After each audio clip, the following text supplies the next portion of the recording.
हा जो electronic parts आहे त्या इलेक्ट्रॉनिक पार्ट्सकडे तुम्ही व्यवस्थित असं ऑब्झर्वेशन करायचं आहे आणि त्याच्या त्या बॉर्डरला जर तुम्ही बघितलं त्या बॉर्डरला असे वेगवेगळे पॉईंट्स दिलेले आहेत.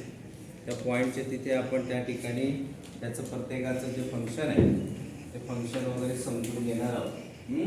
या जे हे आहे पार्ट्स आहे इलेक्ट्रॉनिक पार्ट्स त्याचं नाव त्या ठिकाणी नोड ऑफ MCU असं म्हटलं गेलेलं आहे. आणि मग त्याच्यावरती हे बघा वायफाय असं लिहिलेलं आहे.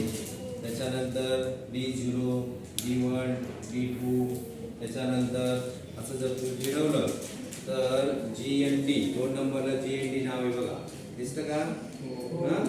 त्या GNDचा तर ग्राउंड त्याचे केबल आपण त्या ठिकाणी जॉईन करतो त्याला त्यावेळेला त्याचं त्या या सगळ्या सर्किटमध्ये कोण काय आहे